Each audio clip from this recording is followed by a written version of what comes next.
Hello, Emerald City. What's doing? What's happening? It is I, the anti-Terry Davis, coming at you to infiltrate your mind hole and exfiltrate the deeds.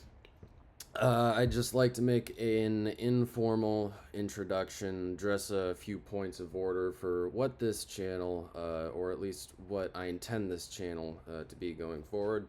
It was going to be something much more structured and anonymized. Anemone?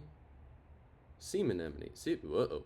Um, Unfortunately, all attempts to make prepared remarks have gone by the wayside, so I've said, fuck it. I'm just going to go off the cuff and say some random, what's the word?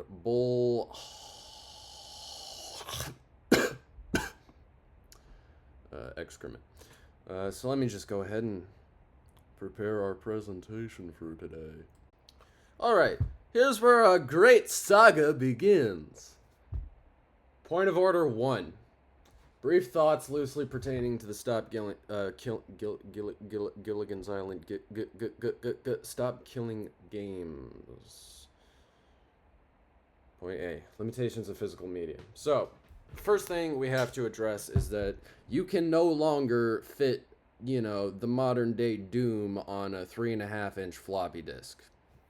Personally, I'm offended by this fact, but also personally, there's nothing I can do about it because, well, people are always going to be mnemonically greedy and just generally march towards inflation because people are stupid. Or rather, because people don't care to stop and think if something's a good idea or not. I think there are some solutions to this. Even if a corporation wanted to, go down the route of making it possible for themselves to control the means of actually, playing the darn thing, you could still have it be in an encrypted proprietary format that you are, allowed and enabled to copy to, other hard drives for physical backup purposes. I don't think this is a massive goddamn concession. Ah, shit, I slipped. But, a corporation who already has the power to not do something that would enable the power of the people probably doesn't want to enable the power of the people, because corporatism necessarily relies on, well, being more powerful than the people. If you think about it, all capitalism is just means opportunism. If you call it opportunism, obviously you've got something wrong with it. If you talk to my well, let's say crazy relatives, you say opportunism and they're like, oh, that's bad. You say capitalism and it's like, well, it's just the way the world works, kid. Um, More of an excuse than an actual observation. Alright, now to the real limitation of physical media, which is that historically, this is how information has been excised from the public information library repository by, governmental forces and, well, let's say, secret policicals. That, I think, needs a much more robust and technological solution to address it, which, naturally you just arrive at. We have the tools to cryptographically sorry, every time I hear 4th of July fireworks, I think there are shots going off, and it freaks me the hell out. That's lovely. As I was saying, we can just make redundant copies of the stuff over coordinated networks. That is, redundant networks. Like, we have, what's it called? I'm not a pirate, so I don't use it personally, but I endorse pirates, absolutely. That is, in every sense except for that which makes a legal statement, in which case I denounce all crimes, legally speaking. Don't break the law, just circumvent it. Uh, being burned by, right. Bear with me while my brain deals with the consequences of not being prepared. In fact, I'm gonna just pause the recording. I'll be right back. BitTorrent! Why did that take me so long? You know, I'm smart, but I'm slow. We could just set up, or even use the same system. We could set up an effectively similar system, or we could use the same damn system in order to just make mass redundant backups of media that is, cryptographically secured. So you require the actual key to make it what it is, because from a purely metaphysical standpoint, if information is encrypted by a key that is no longer accessible, that information no longer exists. I mean, it exists, but only on a cosmic scale of computational power. And if the computational power necessitated is physically impossible, then, well, it doesn't exist. Like, if the amount of computational units that would be required to physically implement an algorithm to decrypt something without the key exceeds the physical capability of the universe, if it would go past the latest possible timestamp of the heat death, it effectively does not exist anymore. That's not encrypted data, that's garbage data. I copied a garbage file. Joey, a garbage file has miscellaneous data. Junk. Bits of stuff that's been erased, man. Shout out to Hackers 1995. Best movie ever. Usually free on Tubi. You should watch it. Or don't. I can't control you. If I could, you'd watch it. But I can't. So maybe you watch it. Jesus Christ. Hate the sound of fireworks, man. Also, shout out Chance the Rapper. It seems like he's really making a comeback. Anywho, I think we've spoken enough on the limitations of physical media. Doesn't really get anywhere after that. Problems that physical media solve. This is sort of what we all recognize and why we're trying to protect it, right? We have physical control. You can, hold the crap in your hands and fling it around. Effective ownership. If you can control something, essentially, you are the arbiter of its path through the universe. You can control its fate, its destiny, at least to a certain degree that excludes the point at which a nuclear explosion might go off, decimating us all. If we're lucky. If we're unlucky, we'll deal with the fallout. It'll probably still erase any tape media, but maybe some solid state stuff will be fine. So, again, I think we can address this through modern technological solutions, i.e. BitTorrent, i.e. cryptographic security, making sure that even if the BitTorrent is recovered, it's technically not legally the pirate without the key, and at that, if a corporate entity really wanted to play ball, they could just hold the key on their servers, right? So that as long as you possess the original signed copy, they can check the last place that they validated it and re-encoded it in a way that a physical system could decode. They could do that. They could keep a registry of where it is, and they can make sure that if a new one is signed, an old one is unsigned, or literally anything to the effect of that corporate model. Again, they don't even need to give up their corporate position of power. It would just be nice if they worked with us. I personally know somebody who lost an entire games library, including a not lifelong for him, but lifelong for me, Minecraft world that had extreme sentimental value. I mean, family members that have since passed away made builds on that map. ghosts, people who no longer exist, faces from the past we're starting to no longer have an immediate image of. Shout out Black Thought, by the way, Tariq Trotter, God MC.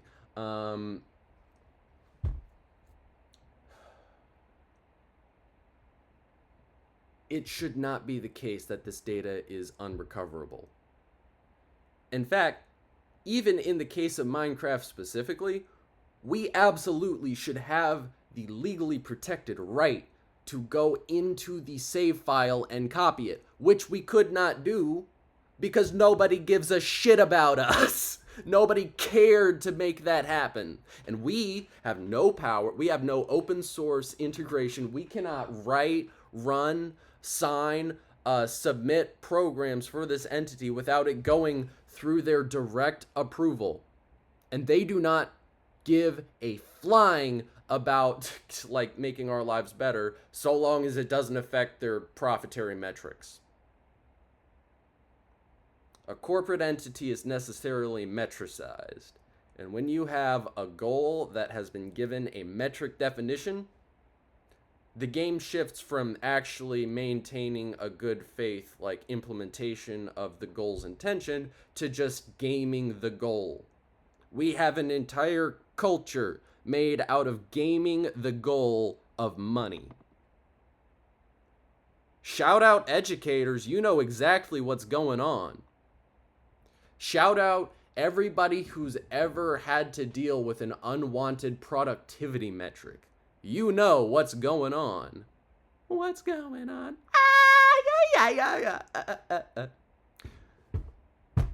We need to exercise resistance. We need to exercise restraint. A boycott does not work anymore, right? Like, it's essentially fizzled out of feasibility.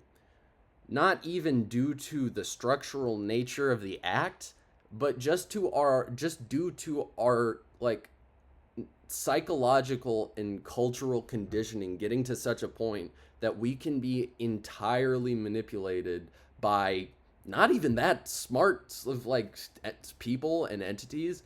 It's a machine that's pretty much just running itself at this point. We are very easy to control. It's not hard. What we got to do is we have to completely divorce ourselves from these, things that are made, these jingling keys, these shining objects that are flaunted in front of our faces. We need to go underground.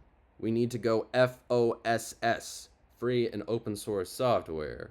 We need to create new models of, computational infrastructure and recreation that revolve around non-profitary measures, anti-profitary measures, in fact. If somebody is profiting off of, us doing something that relaxes our mind or that opens us to being vulnerable to, being given a little bit, making it feel like a lot, we need to have a measure against that. And as of yet, we have none. Which brings me to my next couple of points. Point 2, coordinated infrastructure. That is coordinated infrastructure development about the circumvention of apopular regulatory actors. Let me elaborate. We need to start building tools that either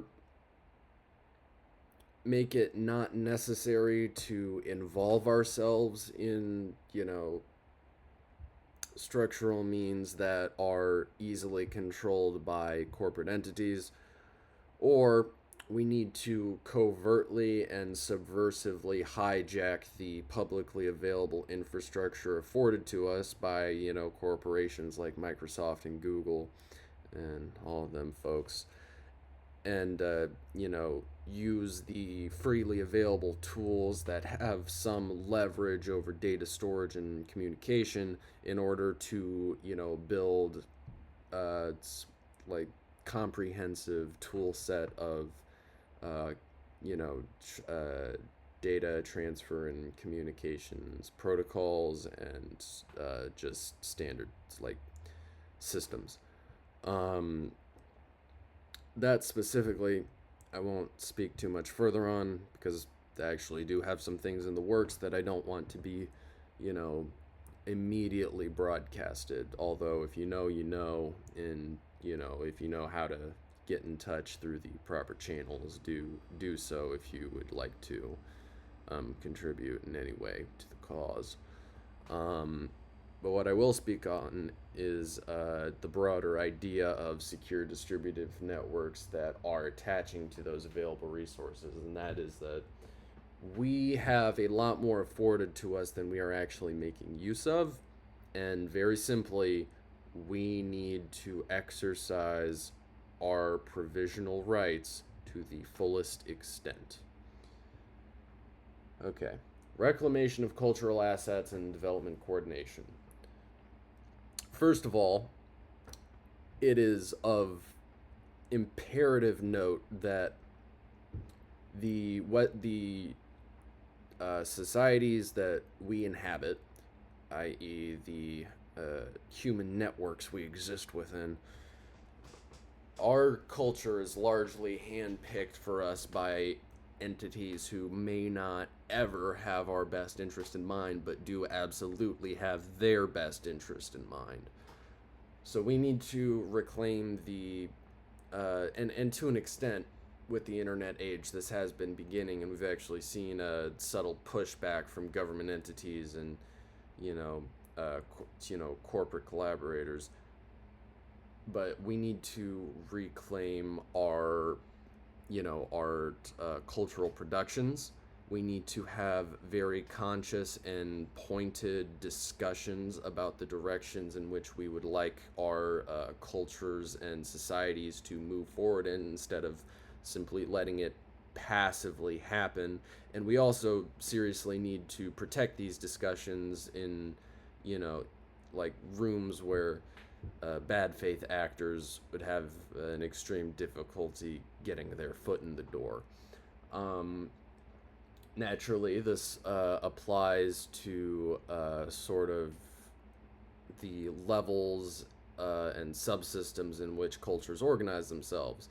There's the mass culture, but in any large culture, there are going to be subcultures and concurrent branches and offshoots that need to have their own regulation. Hopefully with some privacy from more overbearing mass culture systems.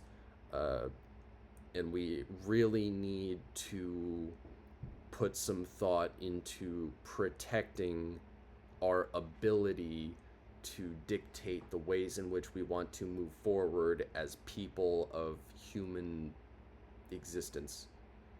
This planet is largely acting passively, and that leaves it up to a large degree of leverage and control. So we need consortium. We need groups that, we can actually trust to handle the implementation of our social infrastructure. We need research and study. We need, academic levels of insight and analysis of what is actually effective, what is needed, what is harming us, what our real threats are, what our strong points are, what our weak points are. We need emphasis on safety and security of optimal extremity, right? We need protections and rights for individuals, but also for classes. And we need to construct ways by which these rights can be effectively mediated without relying on outdated patriarchal systems like the law, or, just people doing whatever they want.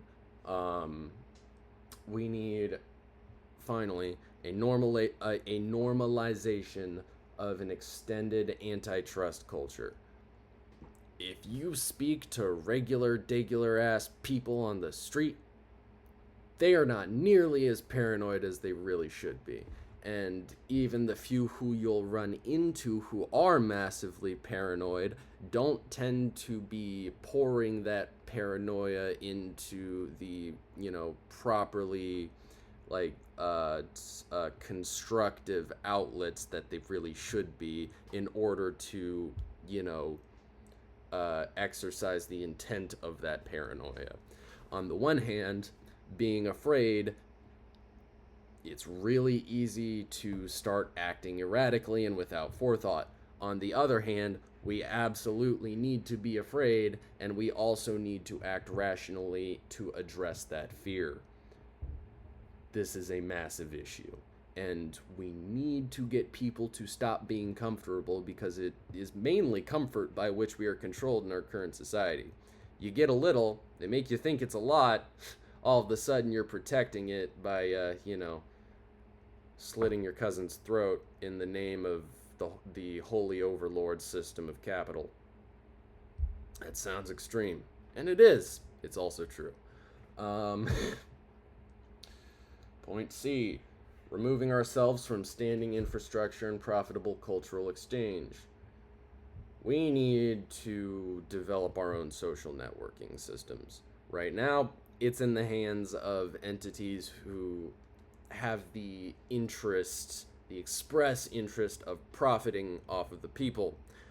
I assert that if you are attempting to extract value from the people in any way, then you are in direct opposition to the people, although, albeit in varying degrees.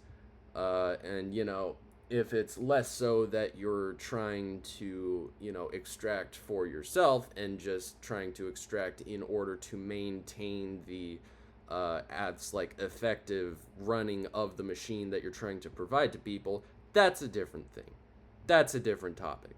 If you are simply attempting to earn a living wage and run a small business that provides a service or a good to your local community, that is not capitalist venture. That is just surviving under a capitalist system. Let me be very clear about this. If you go out ridiculing the mom and pop shop on your corner store, calling them a profiteering entity, you motherfucker are the goddamn problem.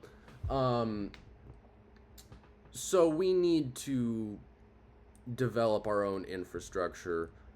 But if once in a while you gotta make a PayPal donation to keep it running, maybe do that instead of doom scrolling through YouTube. Just a thought. We also need to deal with the influencer culture that arises from our current, let's say, basic models of social media, which necessarily means we have to pour effort and research into developing healthier models of social media. And I don't just mean reform, I mean complete overhaul. The basic foundations of what social media is today are a problem. And they are no small problem. They are a problem that naturally elicits concern. But if you take that concern and turn around and say, well, let's just get rid of the thing entirely, or let's completely stop our children from having access to it until they're 18, so that the moment they do enter it, they're completely vulnerable to a system they have no understanding of. That is stupid. That is the dumbest shit I've ever heard.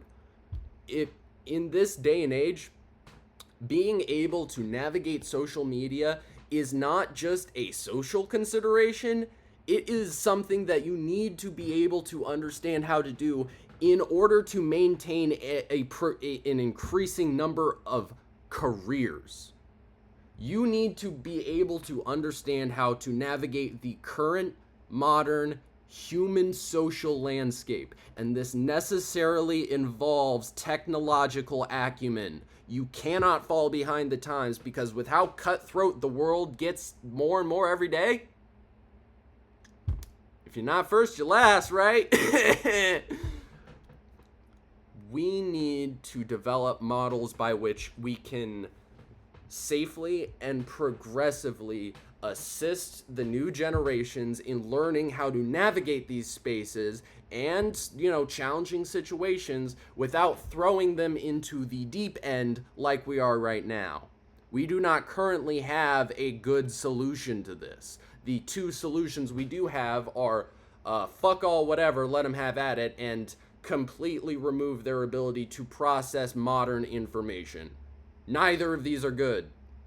The one that we've adjusted to, the one that we have mainly acclimated to, is just letting them have free reign, and we have seen the horrifying implications of this. But the answer is not all these goddamn child safety laws that are being passed. Shit. KOSA, it's all the crap that's been going on, it doesn't even protect the damn kids. It just allows the government another foot in the door to spy on you and, another leverage point for corporations to take your data, to make you dependent on their systems, as well as just sell your entire identity to advertisement vendors. This is bad. This is really bad. And at the end of the day, it's going to put children in a more harmful situation. It's not going to protect them from, things that they shouldn't see. Because listen up, parents. You can already stop them from seeing that shit. You can already stop your kids from accessing certain websites. If you knew how to open a goddamn router settings page, it's right there. Parental controls. It's really simple and easy. You're just too much of a dinosaur to comprehend these things, so you let politicians think and speak for you, and you need to stop. You need to actually research what is going on. Because not only is your future at stake, the future of your children is at stake. And if you just let some entity with an interest think and speak for you, yeah, you are putting your child in harm's way by the virtue of doing nothing to stop it. That is the responsibility of a parent, to actually be a parent. If you just expect your child to grow up all on their own, you are not a parent. You're just an adult with, a horrific level of power and control over a literal fucking child. And I mean, I personally won't stand for that. If I can help it, I won't stand for that. You know what I'm saying? Genuinely, probably the greatest responsibility you could have on this planet is being a parent. So if you don't do absolutely everything in order to make sure that child is okay and healthy and thriving, you are a fucking problem. All right. So that's a long diatribe on dispossession of influence culture. We need to entirely refactor our model of social media oriented around, effective exchanges of human information and, safety, as opposed to just looking for band-aid solutions to what we already have, which is actively making things worse and allowing points of vulnerability for us to be further controlled by entities who do not have our best interest in mind. All right. Next point. One further addendum, actually, before I move on. YouTube specifically is probably the strongest educational resource on the planet right now. If you don't find a way to teach your kids how to be safe while using that, you're essentially just telling them they're not allowed to read. Except, I mean back in the day, books were essentially there was a time when books were looked at exactly the way that modern technology is looked at now. A newfangled invention that's going to destroy the minds of the youths. Don't believe the persona. The Luddites are not effective problem solvers. They're generally quite self-interested in practice, except for the ones who actually, study deeper philosophy, which is, a lovely common occurrence to have in the human species, that most people who get on the bandwagon just kind of It's the same thing with anarchy.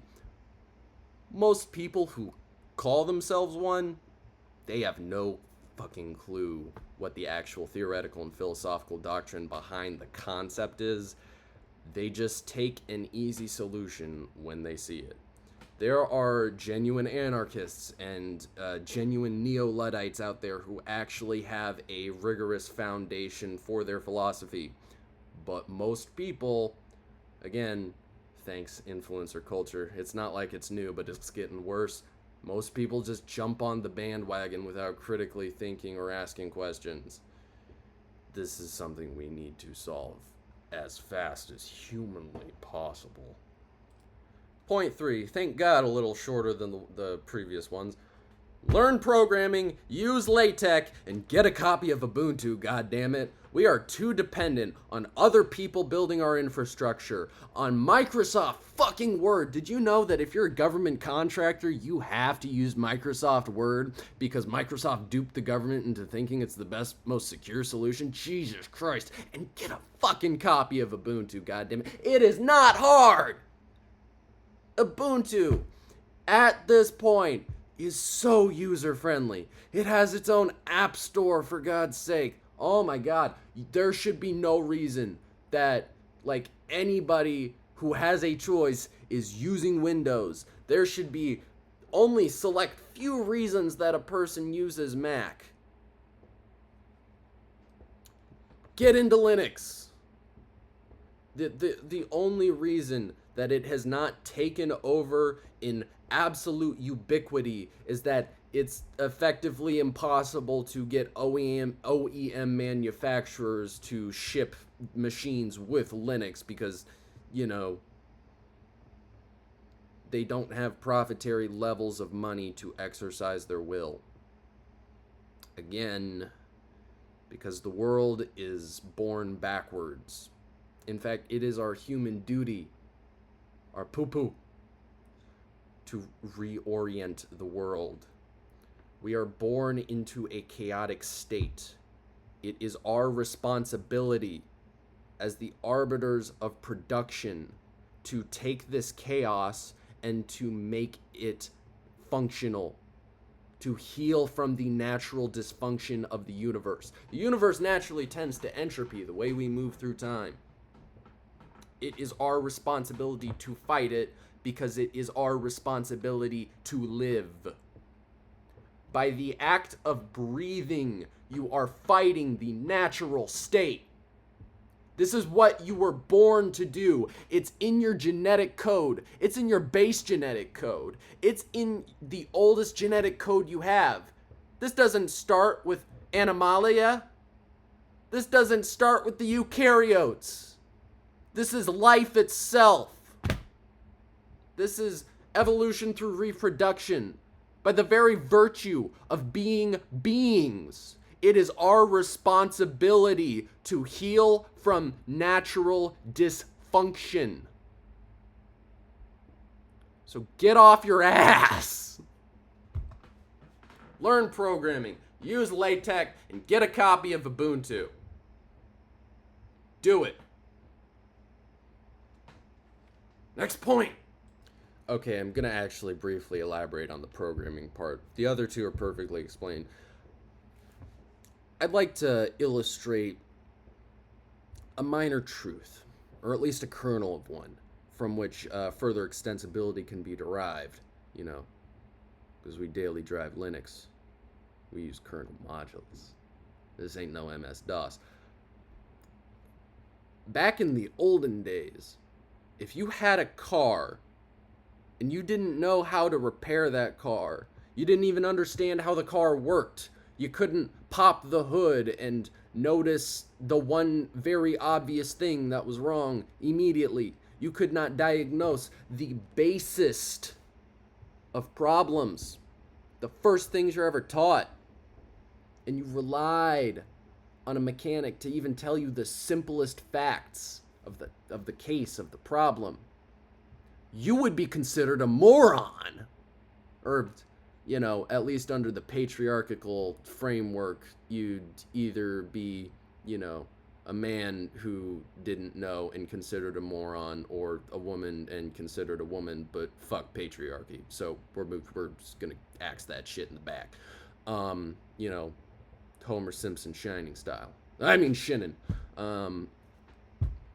If you can't right click, hit inspect element, and open up the console and understand a very basic, simple error message in a web app that you're using, something that anybody who's had 5 seconds of experience would understand. If you can't do that, that's the modern equivalent of not being able to pop the hood and see the most glaring issue ever. Computers are the machines of today. At one point, cars were the machines of ubiquity in the mass culture. Today it is computers. And let me tell you, computers really can do a whole lot more than cars can. In fact, a computer can drive a car. You better learn how to operate the equipment that you own, or you'll just stop owning it. Period. We're already seeing it begin to happen. We are not allowed to own our hardware. We are not allowed to operate our machines. We are not even encouraged to learn how to administrate our networks. We are taught, groomed really, to depend on people who can make a buck off of us. And it's bullshit. We need to learn these things for ourselves. Every human being on Earth needs to learn how to control the things that are theirs. Otherwise, we're just going to lose agency. It's going to get progressively worse if we do nothing about it. We need to learn practical skills. Things that we can use to actually exist more, efficiently and effectively in an increasingly modernized world. Computers are 0.0. I mean, computers are the first thing that you need to understand that, statistically speaking, you probably don't. Most people in the world today don't even know how to write a simple Hello World script in JavaScript. And if you know if you've done it, you know how simple it is. And if you haven't, that sounds like fancy techno jargon from outer space, and that is a problem because we depend on these machines for literally everything now. Everything. And you don't even know how to do the simplest under the hood thing on it. That needs to change. If nothing else, that needs to change. Because we have lost control by virtue of getting too comfortable with other people doing it for us. That's how WALL-E happens. Surely you've seen this movie, whether you were born in the last 20 years or a parent of a child who was. Surely you have seen the movie WALL-E. I can tell you for a fact that the people in the universe of that movie did absolutely nothing to fight people telling them, here, let me handle this for you. Pay me for your convenience. We should never accept comfort. We should never accept convenience.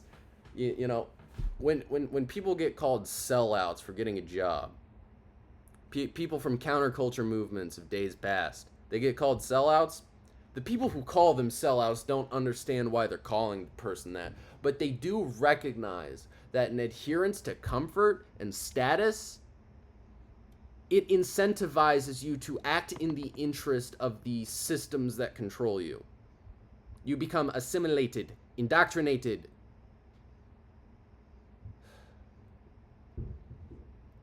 But hey, maybe this is all falling on deaf ears, or maybe I'm just preaching to the choir. Maybe we should do something about this.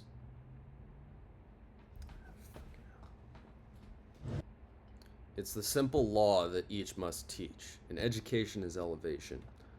Explain it like I'm 5. How do we develop effective instructional tools? All this fluff I've been going on about, it's nothing if we can't execute it. And if we want to get even a micrometer of progress, we have to be able to efficiently and effectively train soldiers of the new digital age. Not soldiers who need to be commanded, but soldiers who can act of their own volition in the interest of all of us. How do we develop an effective instructional and demonstrative tools for this? I say we start with the tried and true example. Let's make games. And in fact, let's develop better infrastructure for easily making highly accessible games. This is going to hurt some of you. It's going to have to be web apps. Yes, I know. Everybody who heard that, who knows what it means and implies, literally just died. I'm sorry. Suck it up! JavaScript is not the end-all be-all evil of this universe. Greed might be, but not JavaScript. Sure, it's got problems, and theoretically, it could be an effective attack vector for Google to inject, malicious code into our systems. But for fuck's sake, it's the best we've got. Nobody has been able to create a unified, extensible framework for interoperable programs. Sorry, UEFI gets in my head sometimes. We have something special in HTML5, JavaScript, CSS. Not only do we have essentially a universal platform, we also have WebGL. We also have WebAssembly. We also have a multi-billion-dollar corporation that is highly invested in making it a better tool. Even if it's for the wrong reasons, they're still going to try to make it better and, work more effectively. They might be able to restrict us at certain points, but hey, guess what? We also have Node.js. We also have a million different developers who are working on, circumventing some of the less populace-friendly elements. We have a project that just came out that, to be clear, I haven't sufficiently looked into to determine, whether it might have any malicious backers, whether there might be any, security vulnerabilities, but we do have these pair people who just recently came out. You got to hear this. If you know what it means, you're going to love it. God, it sounds like gunshots. Fucking hate it. Enjoy it now, America. Very well, a year from now, that could be actual bombs dropping. Nobody wants it, but shit, we might not be able to stop it. Pair. Build peer-to-peer applications with pair runtime. Between, from, let's see, the first date that's coming up is February 14th, 2024 is more of the research phase. But just recently, between this has been out for a year, 2 years. Holy cow! How have I not heard of this? Well, anywho, using a technology they call hole punch. Jesus Christ! We now have an effective peer-to-peer client framework that can run over JavaScript, which is crazy. God damn it. We don't even need cloud infrastructure anymore. We can use cryptographically secure communication channels without any cloud computing companies having their hands in it. We just need to do the hard work of finding ways to build it better. All this is to say that JavaScript is not an untenable situation. at least not terminal de facto. It might not be well, it's not the fastest. It might not be the best, but it's the best we've got. We don't have anything else that can run as universally as modern web JavaScript can. So if you want to build something, let's build some better tool chains for actually doing things in JavaScript efficiently.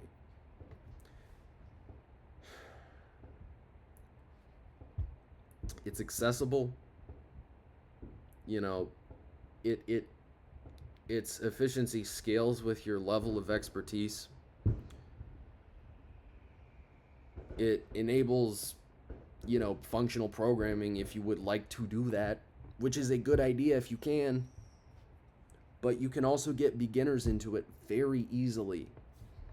There are great graphics APIs. There are great game engines that are built on JavaScript that actually run efficiently.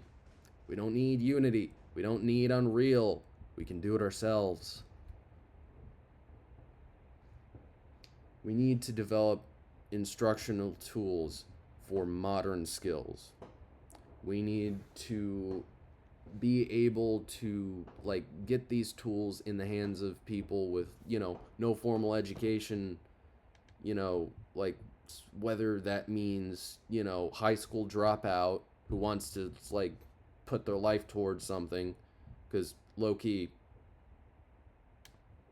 K-12 education is a problem, man. We need to completely overhaul that shit. It fails so many people. But also, if you want to get it into the K-12 system, let's make educational games that you can understand with no former experience. Let's look into the research behind how to make topics more understandable. Let's look into how we can just better communicate the core concepts that we're going to need universally going forward.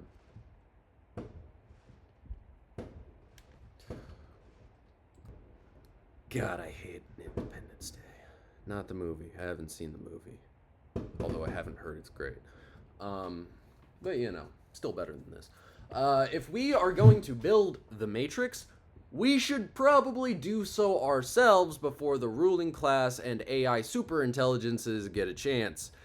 That is, per safeguards and structuring. If we want to, build tools that essentially virtualize our human experience and, detach us from the physical world and more so integrate us with the computational world of Silicon, we absolutely need to pour some work into making sure that it behooves us as opposed to, the classical AI superintelligence or just Elon fucking Musk. We are in the actual, every time I hear one, I feel the urge to duck and cover. If anyone should have control of Neuralink, it should be people, not pigs. Unfortunately, the way the world is structured is as it absolutely favors the pigs. So we probably need to get a move on making sure that whatever gets us closer to the inevitable full-on being jacked into a machine should absolutely be built by us for us, or Bufu, as opposed to the people who want to exploit us. I mean, this should be basically obvious, but still, it needs to be pointed out. And, this is a very abstract concept. I wanted to end this video on a comedic note, so this is what I brought up. But seriously, we're getting closer every day. And we really need to seriously consider what the ontological manifestation of this conceptual inevitability really is. Because, at first it seems all science fiction and crap, but you might observe that literally everything our culture has developed a science fiction fixation on, we've then gotten to work on actually building the shit. There are many things that existed in science fiction long before anyone in actual science was making an effort to get us closer. The thing about science fiction is that it highlights how aberrant human creativity can be combined with major human constructivism into actually willing concepts into existence. The thing about science fiction is that a lot of what it comes up with is highly plausible, some of which is even derived from things that have actually occurred, and which we fear occurring again. Actually, most of science fiction is like that. So, we should probably lend some more trepidation as opposed to immediate dismissal of arguably the single most ubiquitous science fiction concept to ever be constructed by the minds of creatives. So, if somebody's gonna build the Matrix, it should probably be the people who may one day be forced to inhabit it. You feel me? And essentially, what this really is just a continuation of my points on social media. We need to build what we are going to be subjected to, not somebody else. And we need the resources to pour research and analysis into what happens because of it. Well, thank you. Have a very nice day. On the right side of history herstory. Shout out to Spike Lee. Just for no other reason than because.